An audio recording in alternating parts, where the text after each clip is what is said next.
Hello, and welcome! In today's video, I'm going to be doing a Pinterest OC challenge, inspired by the one created by Emma Artley. However, I will be doing it with a few personal tweaks. For most people doing this challenge, and similar ones, they're generally trying to spark like an original idea that could stand alone. For me, my intentions with this is to create some characters that would fit into my own character's universe, that being law and consumer demand. If you haven't heard me yap about it in any of these videos, that's okay. I'll go over everything that's necessary for you to know in this video. For my take on the challenge, I will be generating 4 different characters. I will be randomly selecting the character's species, gender, year that they dress, as in the fashion choices that they make, a setting to come up with the lore, a color palette, and their themed object, which I will explain once we get there. As for the options of species, I will be going over the species found in my personal comic story. Those being dragon elves, gargoyles, Necroada, Motham, which is a placeholder name, the Candle People, which is another placeholder name, humans, non-humans, as in non-magical humans, Equin, and Pesca. I will only be elaborating on the species of which we get in this challenge. However, I'll probably explain the rest of the species another time, so stay tuned if you enjoyed or are interested in that. Quick disclaimer, I did cheat quite a bit for this challenge. I kept getting really ugly character designs, and so, I reshuffled to get different ones, because otherwise we would just have a group of like ugly 18th century candle men, and I have provided you a woman in this scenario via this, so I think you should be glad that I did that, because otherwise everyone would have had puce and chartreuse, nasty little outfits, and then all be ugly and just boring. I wanted this to be a good video. So with that out of the way, let's get on with the interesting stuff.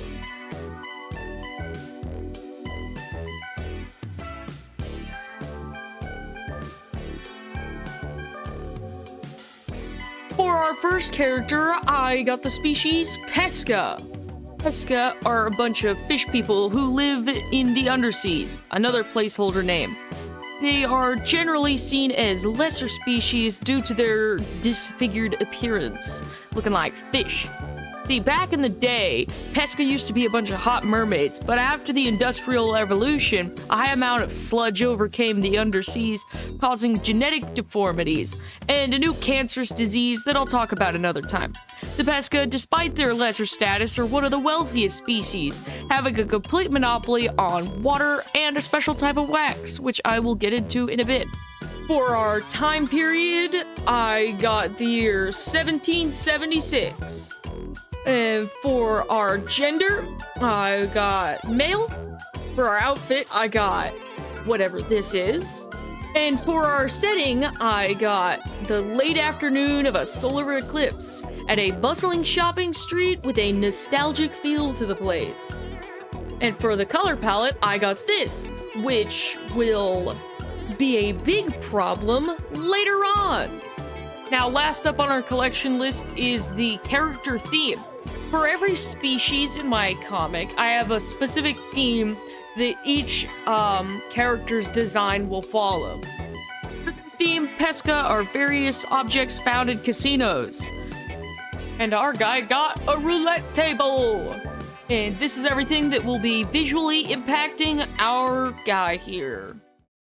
For this character, I came up with a little idea. Since he got a roulette table, I figured he would be an important figure within the species representative circle. So maybe like a manager of sorts. Since the prompt said nostalgic vibe, I came up with the idea that he is a semi-corrupt official in the middle of his career, but one day maybe he feels he goes too far. Maybe he's like a tax collector of some kind and takes money from a poor family and then feels bad and reflects on the person he is now, thinking back to who he was back when he was a young boy, a poor fisher boy on the outskirts of the seas, in a sort of rags to riches story. From then on, he makes a stand to correct his past mistakes and move forward as a better person, going back to those of whom he has wronged to make it right with them. I don't know, I just kind of thought it was nice. I like to see a little redemption arc. Those are always fun. Now, straight away, I had a pretty clear idea of what I wanted to do for this character. I thought it was really cool if I made his head look like a roulette table, and then that big cloak like it's like the edge of a roulette table too. Problem. The addition of red made this color palette horrendous. The color palette itself wasn't like perfect or anything, but the addition of the red plus trying to like add a silly little background thing, that was a mistake. I messed up. I feel like the colors on this piece are horrendous, actually, if I'm being completely honest. I still like the character. If I ever draw him again, I think he'll probably end up being important later on. But if I ever get the chance to like redesign him, I'm going to. And I'm going to change the colors to something a little more, I don't know, less garish, but not in like a fun way. Also, if you notice, there's like some mysterious handle object, perhaps? I wonder if that would have anything to do with the next character. I don't know. Cough. To ease along the rest of the video, I'm just going to show you the results to prevent it from getting too long. For the next character, I received these images along with the prompt of it being a candle person and it being early day, foggy, at the beach with a captivating feel to the place. For the candle people's lore, they are a bunch of Rococo-esque rich people. They are thought of quite highly by other species, being one of the top most respected in the country. They are a race of semi-immortal beings created and sustained by a special type of wax, only found deep beneath the underground seas. See, I said we'd get back to it. This wax is very easy for Pesca to acquire. However, they price gouge the candle people like freaking crazy. The candle people's soul, which is the world's magic. I explain it more in my like drawing AI video, if you're curious. Anyways, it manifests as a flame at the end of their wick, slowly burning away at their waxy forms. To survive, they must keep sculpting on more wax to their bodies. Wealthier candle people even flex by having their wicks divided up to increase their flames and flaunt their wealth. Now, for this character, I was really inspired by the fact that she was on the beach. See, there's only one beach in the underground country, and since the candle people don't like the pesca, they avoid the place like the plague. So, there was but one thing that came to mind. A forbidden romance, yes! At the beach, she meets her secret lover, perhaps someone familiar, huh? Other than having a secret fishy romance, I didn't have too many ideas for this character. I imagine she must be someone relatively high in standing, because it would be less impactful if she was just a scrub, you know what I mean? I think she is dissatisfied with the current state of candle people affairs and their just general hoity-toity attitude towards everybody else. I think maybe she desires change amongst her people, which is very uncommon for the candle people. They're kind of like Ents in that fashion. All a bunch of Rococo hoarders who have like a bunch of like Furbies and Tamagotchis hidden away in their palaces or whatever. And yes, that's canon.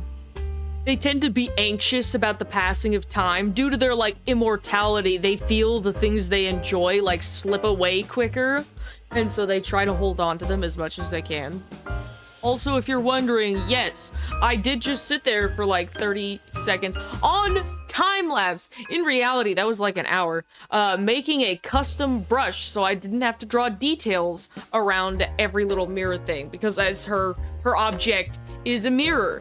And I didn't explain it earlier, but the theme object for the candle people is antiques.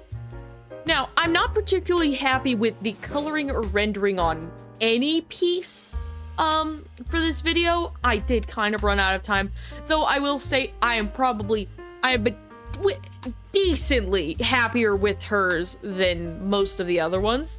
I think she's very cute, and I do like her. I had this idea because of like the little hats that the ladies were wearing, that I would give her like a mirror in her hair and then curve her wig and have her flame bend like it was a feather on her head.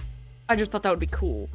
And like, yeah, this is Rococo fashion or whatever, but it's like, they're all Rococo adjacent. I said esque. It counts. Yeah, there's our little candle gal.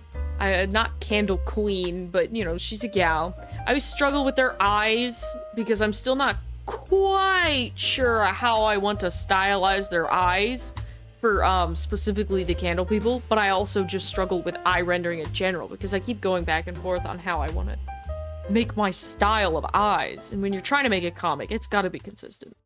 For the next prompt, I received these objects, male, and the setting being golden hour during a heat wave in a vibrant street art district and a lively feel to the place. Also, they're a Necroada.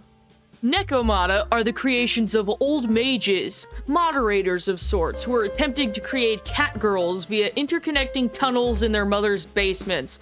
They were cut off in the middle of their experiments due to them being unethical. Necroada thus possess some level of deformity when born. They also tend to have some levels of magic, though it's normally weak and unpredictable, most only being able to operate weak artifacts. Due to how ridiculous this crime sounds, other species don't take it seriously, treating the entire ordeal as some kind of sick joke, with humans going so far as to say they deserved it. They would have been executed anyways. This is their eternal punishment. Yes, this is real, and this is canon. For this character, I was mainly interested in the part where it said art district. In terms of this world, the biggest art-related interests fall under the cosmetics industry, with plastic surgery and expensive clothes and jewels being shown at auctions and galas all over the place. Despite being a relatively new species, Necroada have spread rapidly, having the cat-like traits of having a boatload of kids, all at once. As such, Necroada are ever-present cheap labor. For this character, I decided that he would work under the heads of the fashion industry, who also happen to be the parents of one of the main characters, IOC Lysander. I figured this guy is a sort of team leader, making sure all the supplies and fabrics and such are placed where they belong. I also think that this baton is an artifact, which is basically just like a magic trinket that lets him levitate things like fabric and such. Now, if you're wondering why I didn't show a theme, that is because Necroada's themes are around music and instruments and such. And due to the time period he selected in the outfit, I figured that I could just leave his theme as classical music, because I feel like trying to mix some sort of unheard of music genre that I never heard of into this outfit was going to be really difficult. Though, thinking back on it, it might have been kind of fun. I'm not sure why, but this definitely feels unfinished to me. Though, unrelated to that, in my various discomforts, he was definitely the easiest to work with color palette-wise. Now, I'm also going to say this. I love his face. I think he's very freaking cute, and I love him. Enough said. Next up, we have, hopefully, the ugliest mood board you ever are forced to look at. I apologize. I received a Equin and these objects, along with the setting Time for Adventure, Hot, a buzzing nightclub with a moody feel to it. Also, he's a lad! Equine are the second most respected species. They come in 3 varieties: unicorn, Pegasus, and horse. Seen as one of the most attractive species, they are often sought out to be actors and models. They are generally a happy-go-lucky kind of people with a very morality-focused culture. They generally desire camaraderie and are fairly social people. However, they are not generally known for their intelligence. Now, for this character's story, I decided that he was going to be an actor who specialized in human roles. You see, in this universe, the magical humans are a very, power-focused species, and so don't generally spend time on things of like artistic pursuits, such as, you know, movie making. And so equine often play humans in movies. And I think that he would have a career in playing sort of failure characters. I don't know how to say it in a different way. You know, the most bedraggled character.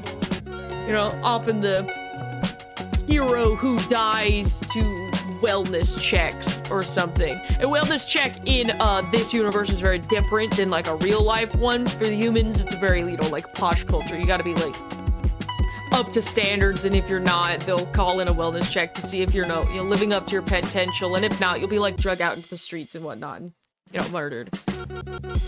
It's a cutthroat society. The humans are, you know, savages, and a lot of movies and characters in this universe romanticize that, and this character is sort of the object of that fascination. I imagine this character would be a lot like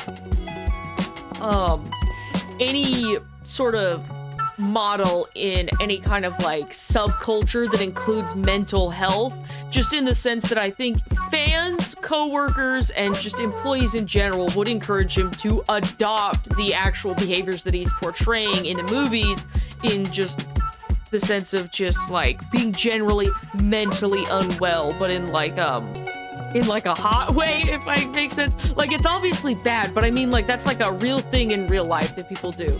I'm not saying it's good. It's a commentary thing on that kind of culture, is what I'm trying to say. Because, like, it's a pretty prevalent thing within just, like, fashion subcultures, like a general,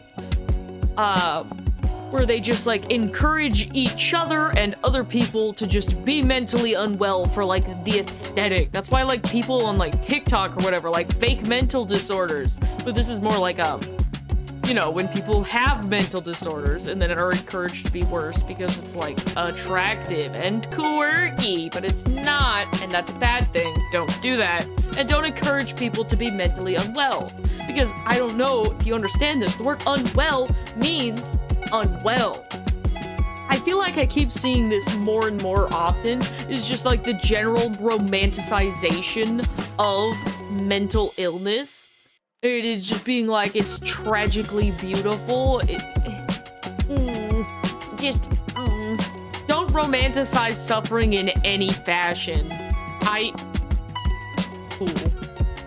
But anyways, onto the horse boy. I tried really hard to make this color palette work, but you see, I haven't talked about it. For the Equin, their design theme is sky, and in this I got that little like blue sky, so I had to mix the blue sky with the other color palette, and so it's very awkward.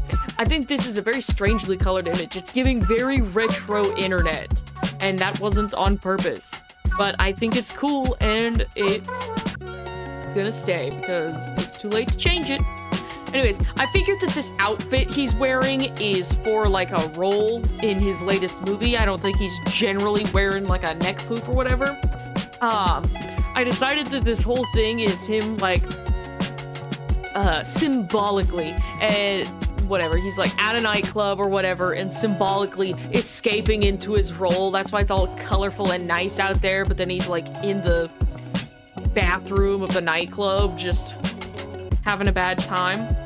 Also, if you're wondering about the bottom right, where I have this little chibi guy, I could not for the life of me figure out what I should put in this last little square. I doodled that. He's kind of cute.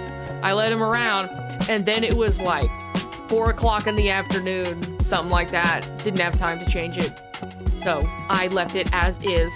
I think it's cute though. I do realize though his like general colors, like unrelated to the like colorful version, looks a lot like Mahito from Jujutsu Kaisen. You know, I guess I'm not complaining. It's just a weird, interesting place for these colors to have collided. And yes, I like Mahito. I think it's cool. Also, if you notice, I wrote Foss on the top. I didn't name any of the other characters, but for this one, I have a very specific naming convention for the Equine, which is just like sky related Greek words, just because they have like a Greek culture. I didn't come up with names for anyone else, but I mean, if y'all have an idea, feel free to run those by me in the comments. Maybe I'll, like, show them off in, like, a post or next video or something. Anyways, yeah. With that, that is the last character of the video. I think he came out pretty cute. I think his little, board here is kind of ugly, though. I don't think I made anything that I wouldn't say was, like... Because, like, everything in this video has been, like, kind of ugly. Nothing, like, completely ugly, but it's all been, like, kind of ugly. But with the final drawing comes the end of the video. I think this was kind of fun. I'd definitely do it again, but I think I might leave color palettes up to my own decision next time, so things don't get out of hand again. Maybe I'll do a, like, pause OC challenge video. Been looking out for those. But yeah, I mean, if you have any ideas, feel free to throw them by in the comments. You know, video ideas, character name ideas, just whatever. But yeah, I hope you enjoyed the video. I hope you have a good time of whenever you're currently living, and continue enjoying that time. Yeah, bye.